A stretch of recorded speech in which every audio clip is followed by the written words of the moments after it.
There are certain people out there who bring out the best in us. And when we're with them, we do everything right. We get up early, we eat well, we go to bed, or at least try to, at 9 o'clock at night. And when we put our head on the pillow, we can think to ourselves, lucky me. I made the right choice. And then there are the other people who bring out the worst in us, where the highs are high and the lows are low. But there's something about it that's irresistible.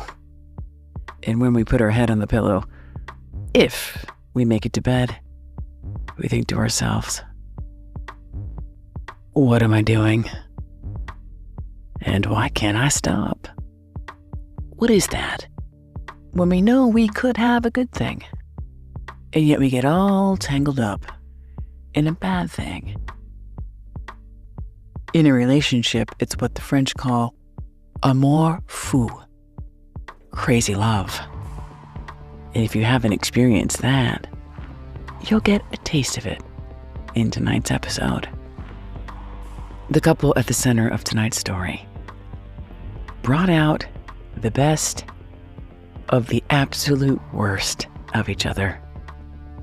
They were two combustible elements that, when brought together, exploded into a disaster of scandalous proportions. A toxic love that ended in a deadly double murder. A bittersweet saga of passion and poison. This is Dead Sleep, True Crime for Bedtime. I'm Nancy Miller. And unlike Forrest Gump and a Whitman sampler, when you open up a heart-shaped box of Dead Sleep, you know exactly what you're going to get. A real-life mystery told more mindfully, which means no gore, no 911 calls, and no obnoxious, loud ads blasting you awake. Tonight's episode I'm calling Dark Chocolates and Pink Noise, and we'll get to the dark chocolates part of the episode momentarily. First, I'm going to share a little something about Pink Noise. It's a sleepy little special feature you might hear in this episode. This right here, with this little click, that's the sound of a fan. And if you have sleep issues, you know this sound.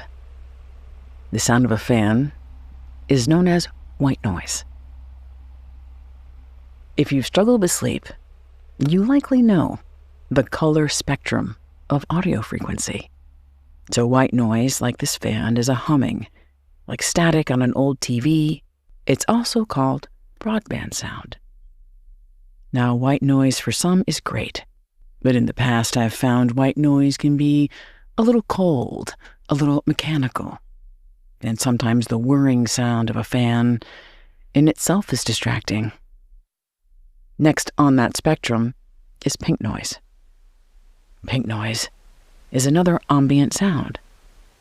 Pink noise puts an emphasis on the lower frequencies, so the sound is deeper and is considered more restful, more soothing, more natural than white noise, echoing the sounds of a waterfall, or a gentle breeze, or rain tapping on a window pane. But even pink noise, the mass-produced pink noise, I have found to have a little too much high frequency that can disrupt a person's sleep and feel generic. So we created a custom pink noise I'm calling Dead Pink. And it's a mixture of pink with a little brown noise. Brown noise is deeper than pink noise. And brown noise is a frequency that gives the effect that's closer to a river or a strong wind. Those lower tones found in brown noise are believed to give people focus and concentration. So we created Dead Pink as mostly pink, that's natural, gentle, soothing, lower tones with a little bit of brown to enrich, to draw you in, to help you concentrate on the story just long enough to put you to sleep. Dead Pink also does a better job of blocking out some human sounds, like snoring, heavy breathing. We thought that might be nice for Valentine's Day. You may or may not even notice Dead Pink in this episode, but I'm pointing it out because this opportunity to create a custom frequency for this true crime show only happens because of you, our paid subscribers. You give us the time and the opportunity and the creative drive to try and create new ways to be a true crime for bedtime podcast. Hopefully the best of what's out there. If you want to support this work, we'd be honored to have you as a subscriber. You can subscribe via Spotify, Patreon, and Apple Podcasts. But don't think about that right now. Do it tomorrow. Right now it's time to settle in for the night. Get cozy under those covers. Nestle in like a cherry cordial inside a Godiva box as we dream our way all the way to San Francisco, California. A sunny, breezy afternoon in September, when a 31-year-old journalist named John Dunning rode his bicycle through Golden Gate Park. One of the most glorious things about Golden Gate Park at that time were the recently planted eucalyptus trees imported from Australia, all the way back during the 1850s in the gold rush, that smelled bracing and glorious. Each breath felt like a cleanse of your whole body. Those trees were originally brought in and planted to be beautiful, to smell good, of course, and also create timber to build in the city of San Francisco. They wouldn't realize until later, much later, that eucalyptus, while beautiful and bracing, was an invasive species. And over time, eucalyptus proved so aggressive. It choked nearly all of the native California species, burying its roots so deep into the ground. It was never, ever going to let go. But that day, in September, as John rode his bicycle through Golden Gate Park, those trees were still young and fresh and vibrant, as was he. At 31, he was a journalist, a reporter for the Associated Press. And he just moved to California to help set up the West Coast Bureau for the AP. Now, this was the late 1890s. But even back then, a century before Silicon Valley, the San Francisco Bay Area was known as a magnet for youthful energy and bustling innovation. And back then, it was the newspaper business. That was essentially like the tech industry. Countless young people moving there for opportunities in the information economy. Young reporters who were admired for their courage and their pluck, willing to do whatever it took to get the story. And just like now, it was a race, a vicious competition to grab public attention. Young and dashing John Dunning fit right in, Throughout his career, he'd had an action-packed reporter's life, where he'd traveled the globe, covering everything from shipwrecks to natural disasters to wars and conflicts happening all over the world. Somewhere in a lull between all of those pulse-pounding assignments, John met his future wife, Elizabeth. Elizabeth came from a wealthy and prominent political family back east in Delaware. The two had a child together, a little girl, Mary. The plan was for John to set up the West Coast office for the Associated Press, and he lived there with his wife Elizabeth and their baby Mary. But as soon as John landed in San Francisco, John realized just how much he missed his freedom. And that charge of being in a new place, meeting new people, and having new experiences, unlike anything he'd ever had before. As a reporter, that adrenaline rush could be addictive. And he was jonesing for something new. And indeed, on that September day, John's life was going to take an unexpected turn when his bicycle apparently got a flat tire. And when he maneuvered the bicycle to a patch of grass in the park and checked on that lifeless tire, an exuberant brunette seated on a nearby park bench caught his eye.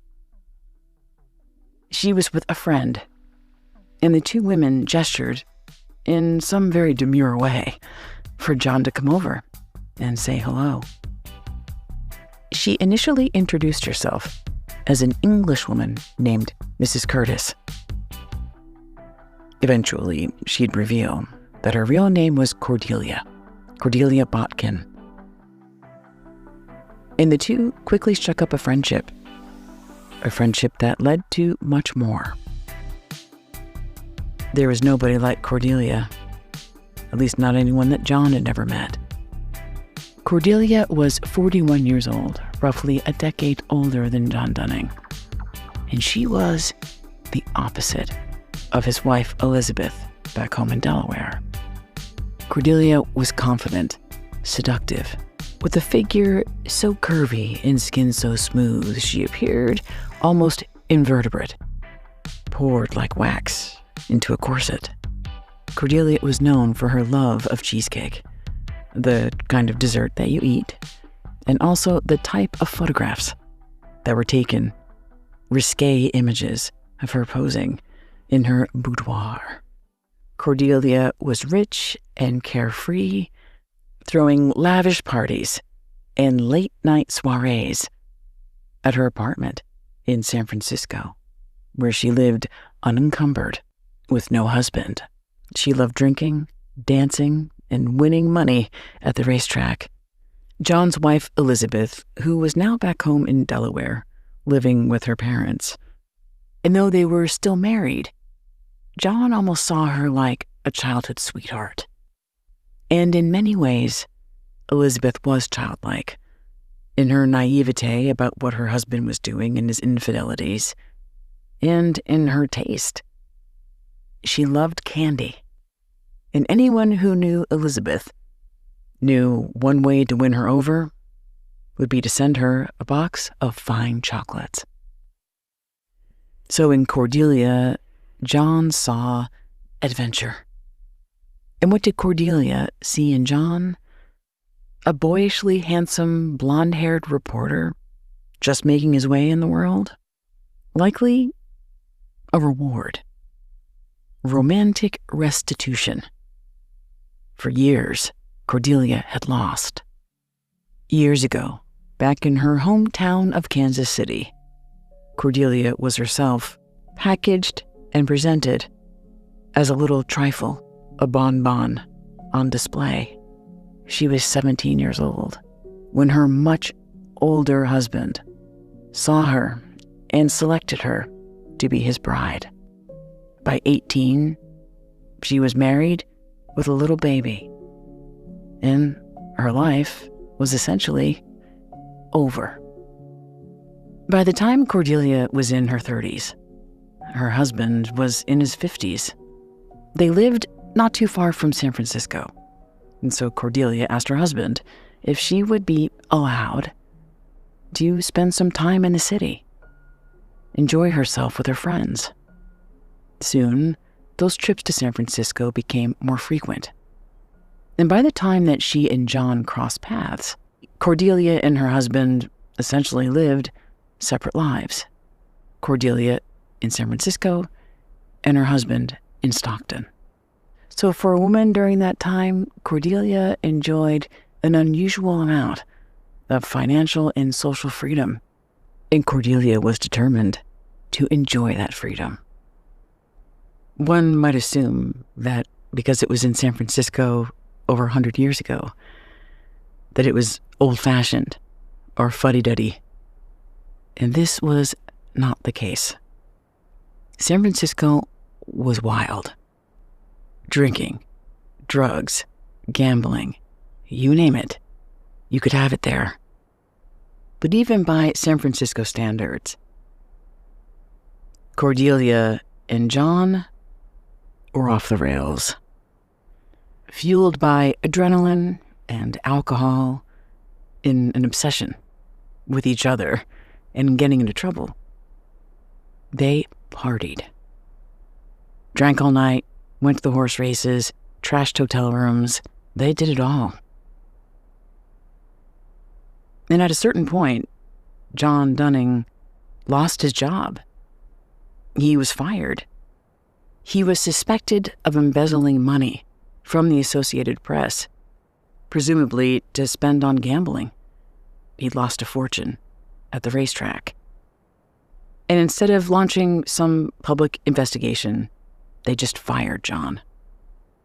So by 1898, after a few years together, John and Cordelia were essentially living together. And Cordelia was giving him a portion of her allowance, the allowance that she got from her husband. Her husband was still in Stockton, a little bit outside of San Francisco, and he'd essentially moved on and was himself living with another woman, a mistress. And it seemed the two of them were fine that way. But the lifestyle that Cordelia and John were living in San Francisco, especially because John still had his wife back in Delaware, it wasn't sustainable. And over time, it appears Cordelia believed that John would eventually leave his wife and come and stay with Cordelia. She'd get a divorce, perhaps, and maybe they'd be married, or at least make this commitment official. And were that the case, if Cordelia had said that to John Dunning, it would be the exact thing, that desire for commitment, that would have pushed John Dunning away. That this dalliance had become a relationship. And that's not what he'd wanted. Not at all. He was also broke, alcoholic, and destitute. And it was time for him to clean himself up, get back to work, and get back to his family. So when a newspaper offered John an opportunity to cover the conflict that was brewing in Cuba, the Spanish-American War, John jumped at the chance. By the summer of 1898, Cordelia and John had said their goodbyes. Cordelia didn't know if John was going to make it, if he was ever going to come back. There's something else Cordelia didn't know, was that en route to Puerto Rico to cover the burgeoning war, he made a pit stop to smooth over the long-simmering conflict between himself and his wife. The two reconciled, and they decided whatever happened in the past was the past.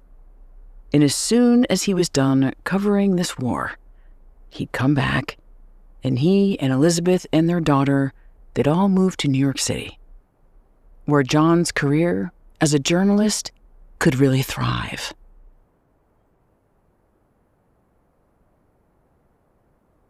At that time, it seemed John gave his wife the impression that he'd made a clean break, when in truth, when he was in Puerto Rico, he was still writing letters back and forth with Cordelia.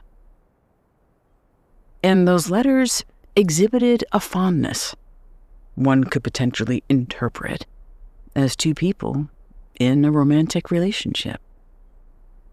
At least that's what Cordelia appeared to think. Unbeknownst to John, apparently, Cordelia had nudged this notion along, sending anonymous letters to John's wife, Elizabeth, back in Delaware, revealing that her husband had an involvement with a, quote, interesting and pretty woman back in San Francisco. Cordelia likely hoped that Elizabeth would see her husband as a scoundrel and take steps to get a divorce. But instead, Elizabeth asked her father that if those letters arrived, she didn't want to see them anymore. And her father did as he was told. And over time, when those letters came, her father would be the one who looked at them, and he'd become quite familiar with the handwriting, until he either threw them away or stored them in a drawer for safekeeping. Elizabeth likely didn't realize the number of letters she was receiving and the vitriol that could be found inside those letters. And the warnings, perhaps, that whoever was writing those letters, they were escalating. They weren't just satisfied with being rude and insulting to her husband and to Elizabeth herself, but on the verge of being threatening. When a special package arrived in the mail, Elizabeth had no reason to believe that it would be anything threatening. And it wasn't her father who gave her this special package. It was her nephew, who hadn't seen the letters that had come from Cordelia, the anonymous letters that all had the same handwriting. He was just excited to let Elizabeth know that she'd gotten a package. And inside that package was a box of fine chocolates, accompanied by a handkerchief and a note that read, "With love to yourself and baby, Mrs. C." And without thinking too much about it, Elizabeth handed them out to her family members. That included her sister and their children, her little daughter, and the rest of the family. The only one who didn't partake in the chocolates was Elizabeth's father. He preferred chewing tobacco.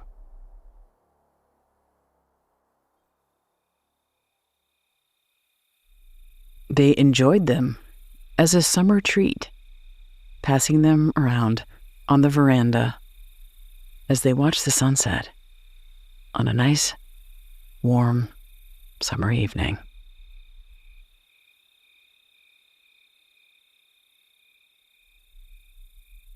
So just about everybody in the family, that's women and children, ate those chocolates. And within a few hours, most of them started feeling the effects that something was wrong. And the young children who'd eaten the candy, they were lucky. They were ill, but they recovered relatively quickly.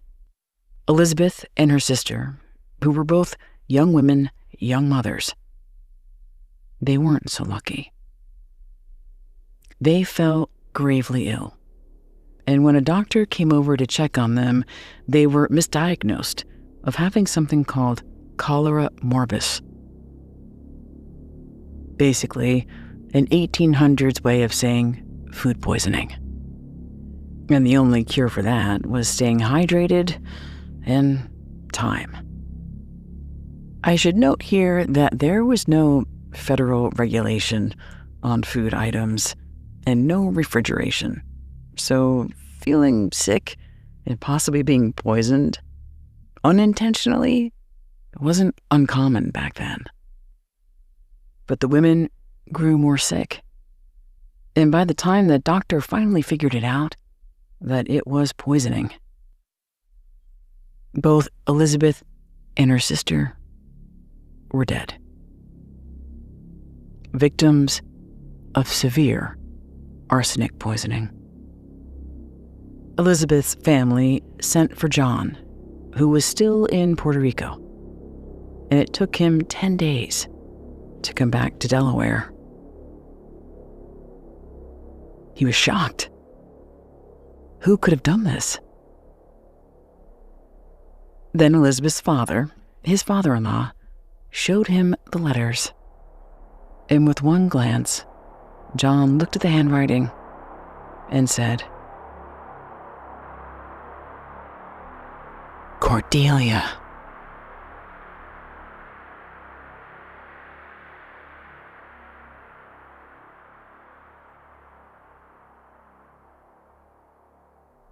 By then, authorities had managed to figure out that the package had been sent from San Francisco to Delaware, and that the chocolates were purchased at a San Francisco chocolatier.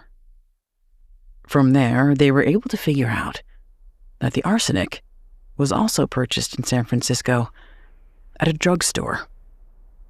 Back then, people bought arsenic and used it pretty liberally. You could use arsenic to poison cats that you didn't want around your house. Arsenic was used to treat a variety of diseases, including asthma and tuberculosis. It was used as a cosmetic to whiten the skin. And Cordelia would later claim she purchased arsenic to bleach a straw hat, though that straw hat was never found among her possessions. The part that actually took some detective work was figuring out that it was Cordelia Botkin. Because it turned out John Dunning was seeing a few different women, at least 4. And once news reporters got wind of this case, they went and tracked down everyone they could find. And the one person that they couldn't find, the one woman that they were pretty sure was connected, was Cordelia herself. At the time, the prevailing newspaper was the San Francisco Examiner. And the Examiner was owned, as you likely know if you've seen Citizen Kane, by William Randolph Hearst. It was known for what was called yellow journalism, and reporters who would go to any length to get a story. The editors at the Examiner had heard that Cordelia Botkin was hiding out in Northern California, in what's now Napa Valley, the wine country, in a town called Healdsburg. The editors at the Examiner dispatched their best young female reporter. Her name, which is the best reporter name ever, was Lizzie Livernash.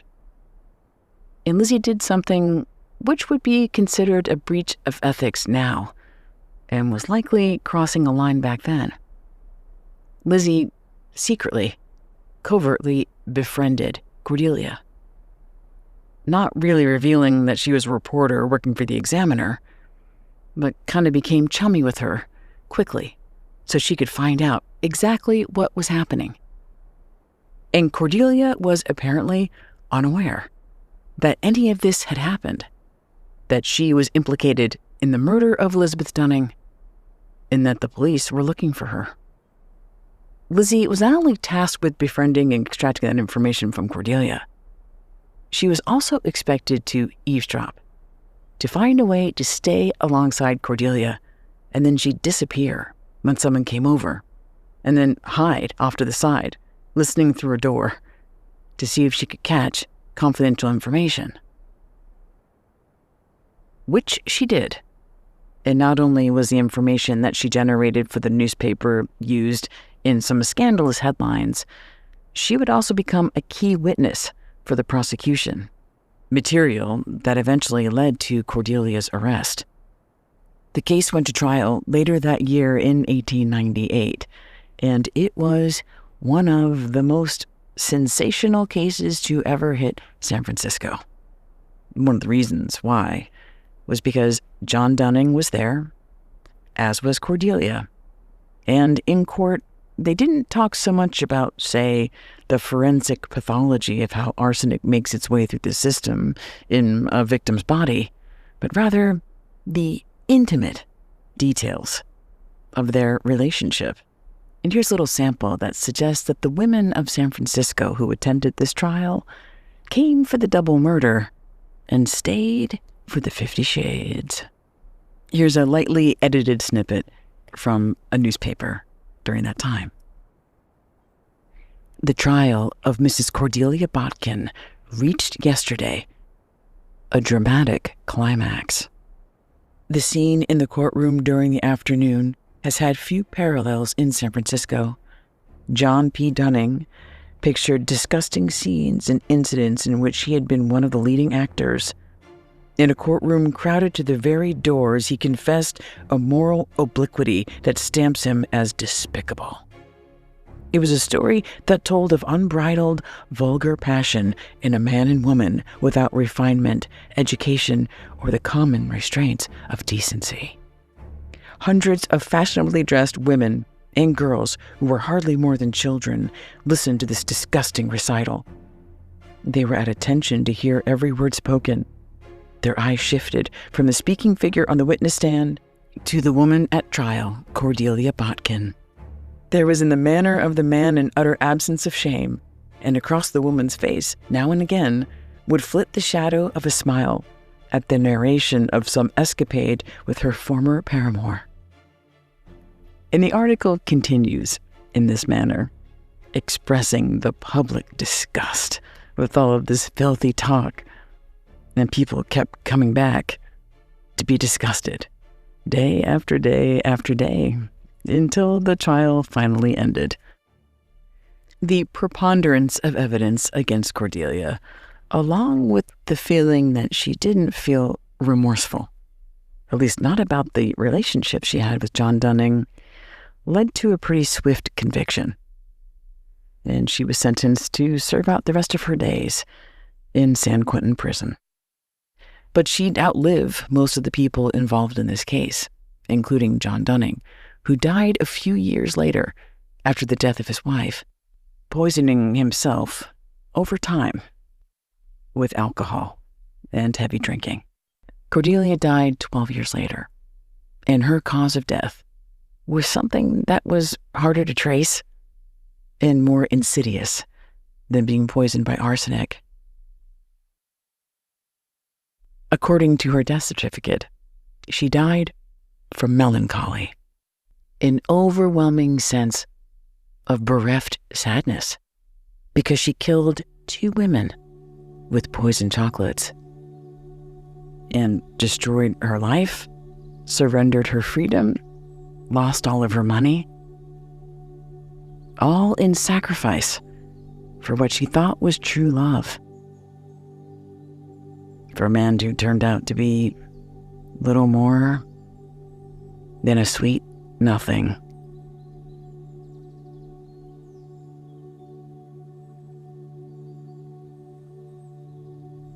As always, there's so much more to the story that I can't fit into a bedtime episode, so I'll leave you some links in the show notes to read more about this epic case. Thanks so much for listening, and happy Valentine's Day. I'll be back next week with an hour-long true crime scam story. Be sure to follow the show so you don't miss it. Until then, nighty-night.